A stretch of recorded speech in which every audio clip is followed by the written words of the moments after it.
What started as friendly interviews turned into public meltdowns. Jokes landed flat, tempers flared, and reputations were put at risk in front of millions. These awkward talk show disasters left millions shocked and uncomfortable. Here are the 30 most cringe-worthy and painful moments ever aired on talk shows. Reese and Drew talk red carpet. Awkwardness. Drew asks Reese about how stiff she and Ashton looked on the red carpet. You guys have been on, carpets together, and is it true that Mila Kunis is you guys, need to get together more and, put your arms around each other? Reese laughs and confirms Mila actually texted them saying they looked awkward and acted like shy kids. Mila texted us the other day. She goes, "You guys look so awkward on the carpet together." Wait, is this true? Yeah. That's... Drew then says she feels strange being too close to someone married. Reese agrees, but seems unsure what people expect. Or something. Well, if somebody's, married, I feel really weird about touching them. Yeah, we're really good friends, but we're, what? To show how it looks, Drew stands up and gives Reese a fake and funny red carpet hug. I don't know what people want. What is it supposed to be like that? Oh, my God. On the red carpet? I don't get it. Amanda to Bynes put in a strange spot.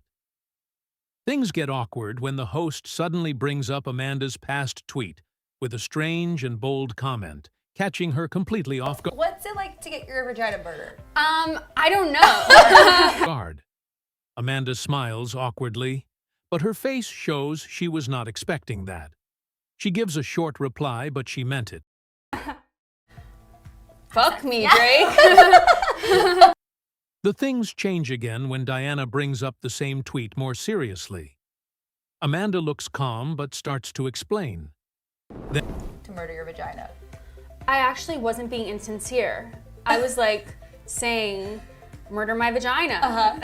then Amanda quietly admits she was serious at the time, but also on drugs. You were serious. I was serious, but I was also on drugs. Diana looks shocked for a second, then says, "Drake is cute." Amanda agrees. To be honest, I think he's really cute. He's hot. He's hot. Yeah. So, for you to say that, I can't blame you. Thank you. Ellen pushes Taylor Swift too far on dating questions. Ellen lightheartedly poked fun at Taylor's dating history, but she looks not comfortable with those questions. And who else was in it? A bunch of people, right? Yes, a lot of people. Taylor, visibly uncomfortable, tried to laugh it off, but clearly wanted to change the topic. Hathaway, Topher Grace, lots of people are in it. Ellen pushed further, asking about a kiss with Taylor Lautner. Taylor nervously smiled, avoiding the question. So, is he a good kisser? What? So cool. Ellen began ringing a bell, making the situation even more awkward for Taylor. So, here's what I'll do. You don't have to say. I'm going to show pictures. Taylor tried to avoid the bell and even covered her face, overwhelmed by the uncomfortable moment. So then it's still out there. We still don't know. So let's show some pictures. Ellen continued ringing the bell, and Taylor laughed despite her clear discomfort.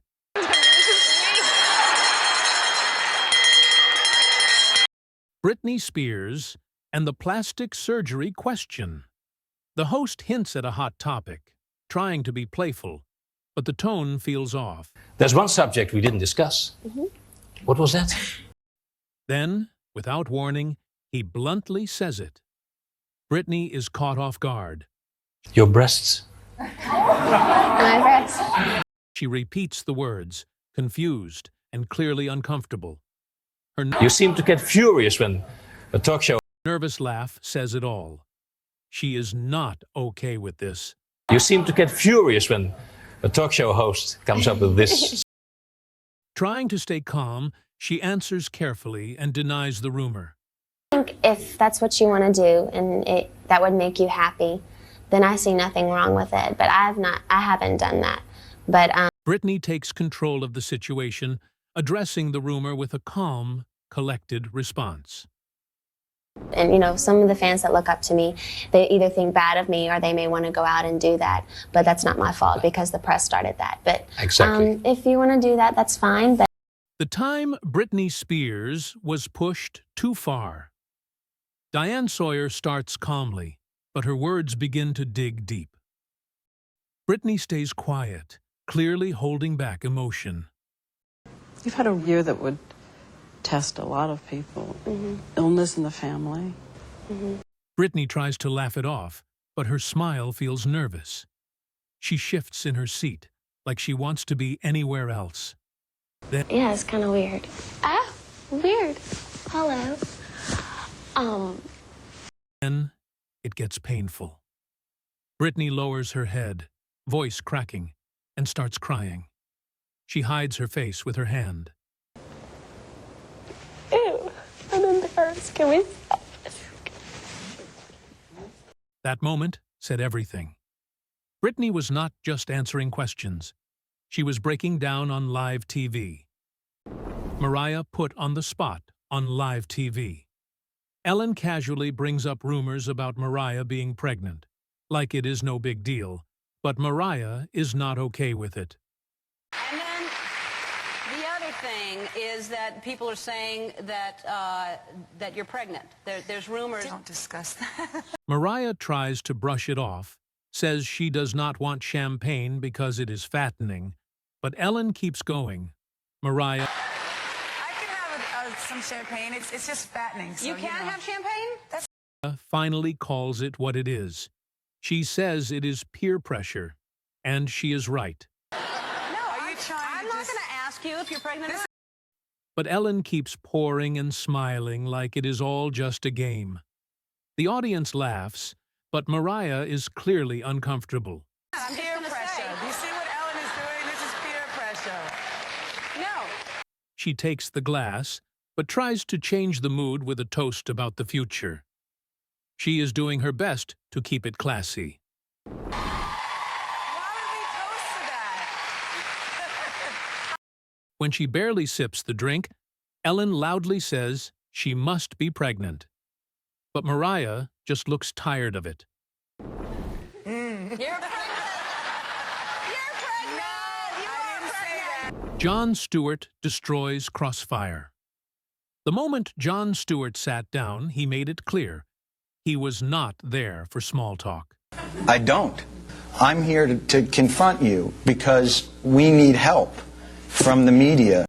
Then, without flinching, he told them he came to call their show out. And they're hurting us. I made a special effort to come on the show today because I have mentioned this show as being bad. He leaned in and said it with force. The show was not just bad. It was doing real harm. Not so much that it's bad as it's hurting America. Tucker tried to interrupt, but Stewart shut it down fast and looked him straight in the eye. Just what I wanted to tell you guys. Yeah. Stop. He repeated it, stronger each time. The room got tense. Stop hurting America. Stewart's frustration poured out. His words hit harder because they felt honest. I can tell you love It's so painful to watch. Your partisan, what do you call it, hacks. Tucker tried to joke again, but Stewart was not having it. He threw all in one last shot. You're on CNN. The show that leads into me is puppets making crank phone calls. What is wrong with you? And finally, after all the back and forth, Stewart ended it with a personal insult that left the room stunned. As big a dick on your show as you are on any show. Fatal ambush on The Jenny Jones Show. On a 1995 episode of The Jenny Jones Show, the host introduced Scott, who was about to reveal a secret crush to someone waiting backstage without any idea what was coming. Now, which of these ways would you choose to reveal your secret crush on someone? A, would you write that person a letter? B, would you tell the person... Scott waited on stage, smiling nervously as he prepared to meet John, who had been told nothing about the true nature of the segment. What about the first time you met him? Where was he? Basically, well, he was under a car, working on her brake line. Yeah. The atmosphere grew increasingly uncomfortable as Jenny pushed Scott to share explicit fantasies about John for the entertainment of the studio audience. Scott wouldn't do it. Wanted Scott to kiss John. Scott wouldn't do it. I got a pretty big hammock in my yard, and I thought about tying him up to my hammock. Finally walked on stage, he had no idea that Scott, not their mutual friend Donna, was the person with a crush on him. Scott that has the crush on you. You lied to me. The humiliation continued as Jenny showed John clips of Scott describing his sexual fantasies, causing John to cover his face in embarrassment.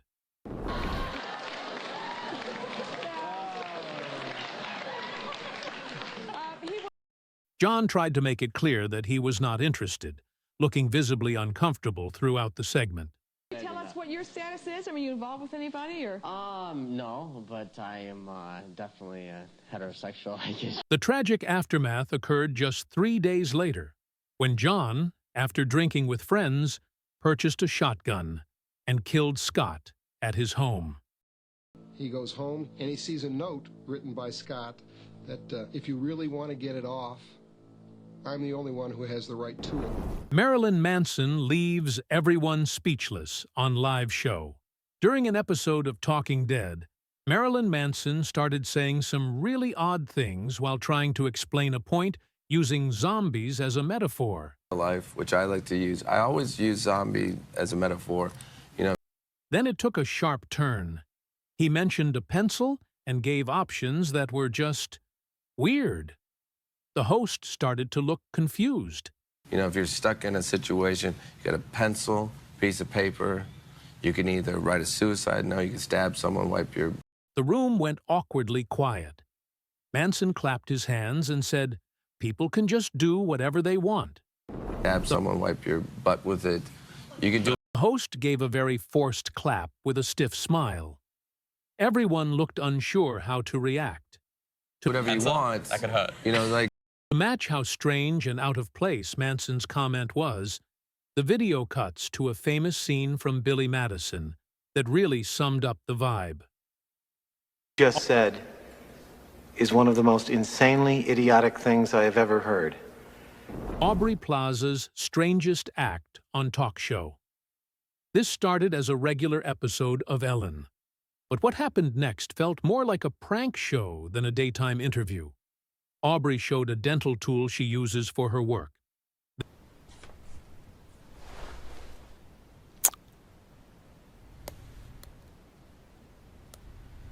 Then, a frightening costume jumps out unexpectedly.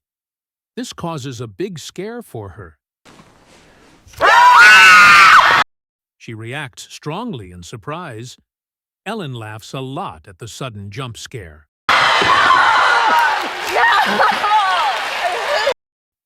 The actress then shared why that specific scare was particularly difficult for her. I did that for 2 months with Chucky. The interview that froze, The Room. Parkinson asks Meg about her past comment on acting, but she is not too interested in talking. You said once that acting was not in your nature. I did. You did say that, yes, Okay. you did say that. Did you? Then he asks her if she is denying what she once said. Meg just answers dryly. Are you denying that you said that? I mean, it's not that they... No, it seems like something I'd say. All right, fine. No, I think what I meant. Next, the host pushes her with a bold question about why she acts at all if it feels so unnatural. Spotlight, it doesn't come all that naturally. So why do it? I don't know. Maybe you can help me out with that. The moment that made everyone uncomfortable came when the host accused her of not liking interview. She did not hesitate to say it is true. But I'm wary of them. Yes, you are wary of journalists. You're wary of me. You're wary of the interview. You don't like being interviewed. You can see it in the way that you sit and the way you are. That you don't like doing it. So Then came the line that ended it all. With a smile that said she had had enough, Meg shut it down. Just wrap it up. Lady Gaga responds to rumors on air. Anderson Cooper brought up a strange rumor about Lady Gaga, suggesting she might have a male appendage. There was that rumor that you had a male appendage, that you were a Lady Gaga listens quietly at first, but then gives a playful response, asking if it would really be that terrible if it were true. hermaphrodite, and you joked about it on the stage last night. Maybe I do. But it's... Anderson suggests many artists would deny such a rumor, but Lady Gaga stands firm. You have fun with it. Why the hell am I going to waste my time and get... She confidently ends by saying her fans don't care, showing she's unbothered by the rumor. Give a press release about whether or not I have a penis. R. Kelly's explosive breakdown on national TV. A television interview with the singer R. Kelly took an unexpected and very emotional turn. He began by saying he was tired of the lies being spread about him. I'm very tired of all of the lies. I've been hearing things and... When the interviewer mentioned many people making similar detailed claims, he stated they were lying. Everything they said in that documentary about you is not true. They are lying on me. The singer then became extremely angry and started yelling about fighting for his life. I'm fighting for my life! Y'all killing me with this! Other people stepped in to help calm him as he was very emotional and denied the accusations again. At this point, we briefly paused the interview to give Kelly a moment. His publicist helped calm him down. I hope this camera keep going. No, we're going to let the camera keep rolling. This is not, doesn't even make sense. Lucy Liu took intimate photos of Drew Barrymore. Drew mentioned some private photos Lucy Liu had taken of her back during their movie day. I was trying to find the nude photographs you took of me on the set of Charlie's in my dressing room. Lucy looked calm and unbothered as she quietly told Drew that she still had those photos, which made Drew light up with excitement. I have them. You do? I do, of course. Well, I would love to borrow them. Then Lucy smiled warmly and complimented Drew. And you look gorgeous, as you still do. You know what? And you're so natural and... But just as things seemed easy, Lucy gently added that she had portraits of many people, with and without clothes, and that part made the room feel a bit tense. Series of portraits of so many people. Did you take... without clothes on, guys. Prank on Justin Bieber. Ellen asked Justin Bieber about facing a challenging event. You have to be nervous. You have to be... Suddenly, someone dressed like Justin leaped from a box right next to him, causing a big scare. Scared. I mean, right? Oh, my God! Oh, my God. Justin was completely caught off guard and fell back laughing hard on the couch. Oh, my God. Even though he was laughing, but it really shook him. I'm the prankster. Reaction. Oh, my God. Carson joke that went a bit too far. Jane Fonda brings up a wild story about a past guest, and things shift quickly once she delivers the punchline. There with a cat on her lap, and she said to you, "Do you want to pet my pussy?" Fonda continues and drops another line, saying her son remembered what Carson replied that night. It makes the audience laugh even harder. My son said that you said, "I'd love to if you'd remove that damn cat." After the room quiets down a bit, Fonda checks if the story was real. Carson gives a dry answer with a totally straight face. I tell you, Bo Derek's outburst left, Johnny speechless. On The Tonight Show, Johnny Carson sometimes asked his guests personal questions. He asked Bo Derek how she knew about love after dating him a few times. Can I ask you something without getting too intimate? How do you know? Her immediate reaction was loud, booming laughter that surprised everyone. No, after, we'd gone out a couple of times, right? Johnny then pointed out her reaction showed the difference between them. See, there's the difference right there. She then playfully asked if he meant the difference was about her now husband. What was there about this fella? This led to another big wave of laughter from her. That was different than you? Yeah. Danny Pintauro reveals. He is HIV positive on the show. Danny Pintauro, known for his role in Who's the Boss, was ready to share a secret he had kept for 12 years. Are you ready? I'm ready. You ready? Danny took a deep breath, then opened up with vulnerability, sharing his truth. Now, I'm HIV positive. His words were heavy, and Oprah listened intently, showing concern but no shock. And, Danny reflected on missed opportunities to be a beacon of hope for others going through similar struggles. When I first came out, which was before everybody, I mean, Ellen and I came out the same year. Rosie came out 4 years after I did. I missed the opportunity to be a beacon of light for gay kids who were going through. Cardi B's growl leaves everyone confused. Cardi B sat next to comedian John Mulaney on Jimmy Fallon's show, looking relaxed but full of energy. Then things got weird real quick. Your underarms was itching and stuff? John tried to keep up, talking about sweating on stage.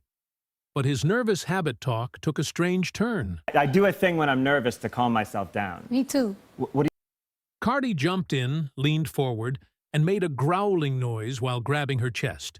you do? John was stunned but played along. Both started growling on national TV. Control battle heats. Up on air, Kanye wanted to make a point, and he did not care if it sounded aggressive.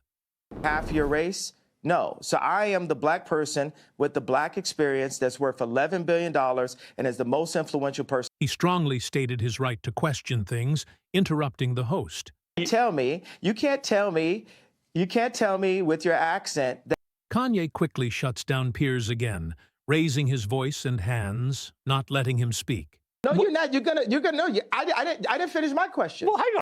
He laughs, points at Piers, and flips the script, saying he is asking questions now. No, I said answer my question. Kanye compares Piers to Bono, smiling like he just made a bold statement. You're Bono. I'm interviewing you too. See, that's the way we rap. He jumps in again, accusing Piers of dodging the topic.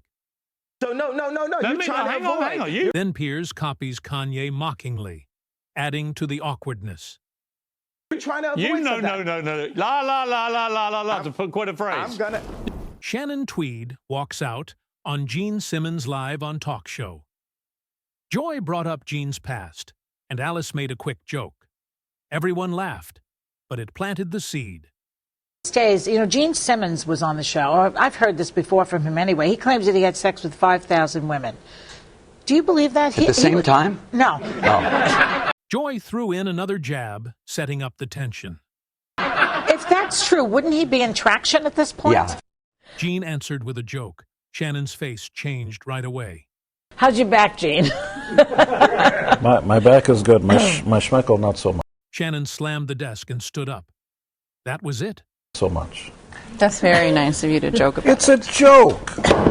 Where are you going? What are you? Her voice came from off camera. It felt final. Gene tried blaming Joy.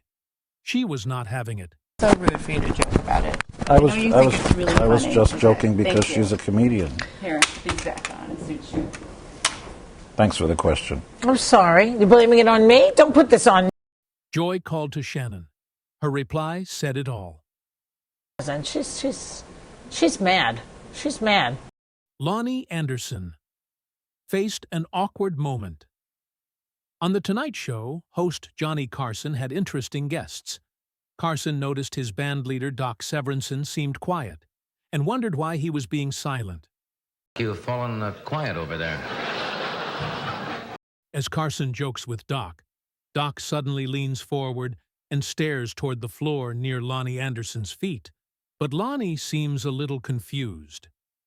I seem to have lost my Congressional Medal of Honor. Never. Carson tries to explain Doc's action by throwing in a punchline about a missing medal. And stealing from Jackie Vernon, I might add, at the same time. Just as Lonnie offers to help, Doc suddenly bends down again, and Carson reacts fast with a loud warning. No, please don't. Please don't. Carson ends the moment with one last punchline. No, if you do, celebrity bowling will be in here tomorrow.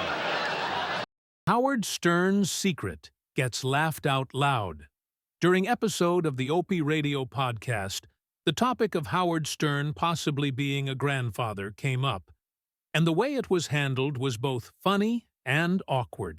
Howard's a grandpa now, but he doesn't want anyone to know that or something? Opie then reacts like most normal people would. He wonders out loud why being a grandfather is seen as something to hide. True, congratulations. What's wrong with that? To quote my old... Then Jackie jumps in with a straight face and a quote that absolutely shuts it down in the most brutal friend way. Richard Belzer, physical science has yet to come up with a unit of measurement that could express how little I give a shit. Jackie does not stop there. He follows it up with a totally unexpected question that makes it even weirder. Does that mean Beth had a baby? Oh, wow. Opie stares at Jackie like he cannot believe what he just heard, and then starts laughing again. What's wrong with you? That's a good shot. Mila Kunis and the mouth organ joke Ferguson was wrapping up the chat when Mila seemed surprised that their time was already up. If I could tell you the amount of time women have said that to me. He then gave her a playful choice of how to end the show. Mila chose the surprising option and agreed to play. Mouth organ. He produced the instrument he mentioned for her to try. Then I'll give you mouth organ. But first here's the harmonica. Okay. She mentioned her father watches the show, which added to the humor. You know my dad watches it was a joke! It was a joke! He offered some unexpected advice about playing the instrument properly. Your tie! Don't just rush in there blowing and sucking and chewing. Her reaction showed she found the comment quite funny. Take your time! And Heche's strange bent-down moment. Anne sat calm, then said she used to speak a secret language with God. Walters looked serious, maybe a little confused. Celestia, I spoke a different language. Walters gently asked if she still remembered it. Anne nodded without hesitation. Can you still remember that language you spoke? Oh. Then she bent forward and made strange, loud sounds. Walters stared, clearly shocked. Take your time. Take your time. After it stopped, Anne said calmly, it was just a motor. Want some water?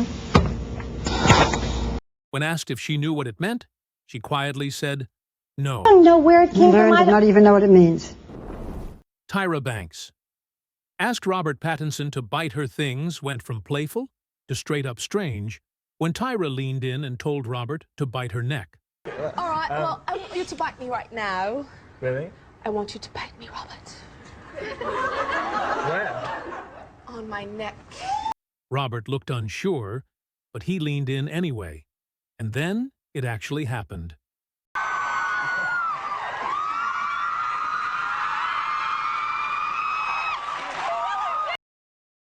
Right after that, she acted like he left a mark and played it up even more. Oh my God, I got a hickey from Robert. That was no joke. That felt good, too. But the moment that really made the room go silent for a second. The fans are wearing G-strings that say Team Robert. Then she tried to pass it to Taylor Lautner. He was clearly uncomfortable and did not want to touch it. No, it doesn't. That's disgusting. And Team Taylor. Drew Barrymore caught in a cringe too close for comfort. Guest says he does not feel close enough to Drew, while she gives him a wide-eyed reaction. I feel like we're not sitting close enough. I want to get even closer. Then the male co-host jumps in, laughing loudly, and starts moving Drew's legs himself. I don't know what this is like a true... Put your legs over it. He places leg across Drew's lap, while everyone keeps laughing, but their faces look a little unsure. There you go. There you go. This is how Drew leans back as both men close in. The moment starts to feel way too crowded. Here, now you're on our show. Then Drew gives the camera a look. Her face says what many viewers were probably thinking.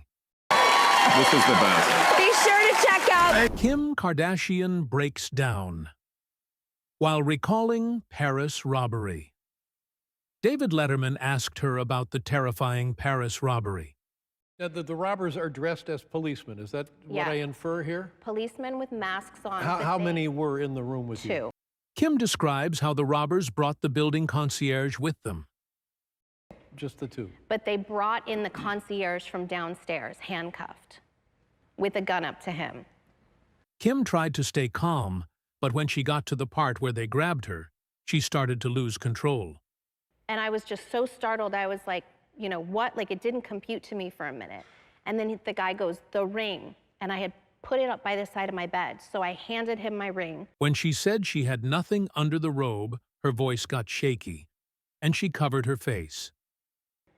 And then he grabbed me, and I was wearing a robe, and I wasn't wearing anything under it. Letterman leaned in, clearly shaken himself, and gently asked if she was okay. No. Kim then described thinking she was about to be assaulted. Her words came slower, and the room fell silent. But I wasn't wearing anything underneath, so I was like, okay, this is like the time I'm gonna get raped, like just deal, like it's this. At that moment, you can see her mom, Chris, and sister Courtney in the audience, holding hands, Chris in tears. It's gonna happen, you know, like. Her eyes start to well up with tears, trying to explain how she thought she would not survive. I saw him have a gun out to me, and I was like, okay, this is it. And I just kept on thinking about Courtney. I kept on thinking she's gonna come home, and I'm. When she said her sister would find her body in bed, it became too real for everyone watching. Gonna be dead in the room, and she's gonna be traumatized for the rest of her life if she sees me. Tarantino shuts down. Interviewer Tarantino is clearly annoyed as the interviewer presses on with the same question.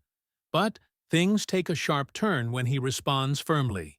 Restaurant, that's fun. But why are you so sure that there's no link between enjoying movie violence and enjoying real violence? I'm going to tell you why I'm so sure. Do not ask me a question like that. I'm not biting.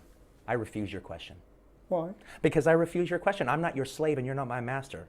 You can't make me dance. At this point, Tarantino grows increasingly defensive, cutting the interviewer off. To your tune. I'm not a monkey. I can't make you answer anything. I'm asking you interesting questions. And I'm saying I refuse. The situation intensifies as Tarantino outright refuses to answer the interviewer's questions and dismisses him. Well, no, I was just asking you why. That's fine. But you see, Jamie Foxx has said we can't turn our back and say that violence in films or anything that we do doesn't have a source of influence. Then you should talk to Jamie Foxx about that. Tarantino continues to shut down any attempts by the interviewer to engage on deeper topics, making it clear he's there solely to promote his movie. So you don't want to talk about anything serious? I don't want to talk about what you want to talk about. I don't want to talk about the implications of violence. I haven't wanted. The reason I don't want to talk about it because I've said everything I have to say. The standoff culminates when Tarantino exclaims that no one expected on talk show. It's my job to try and ask you to. And I'm shutting your butt down. And that's entirely your. That's entirely your. Corey Feldman talks about family and pain. Corey was talking with energy and passion about his movie and friendships from the past. But suddenly, host asked a very personal question about his childhood pain.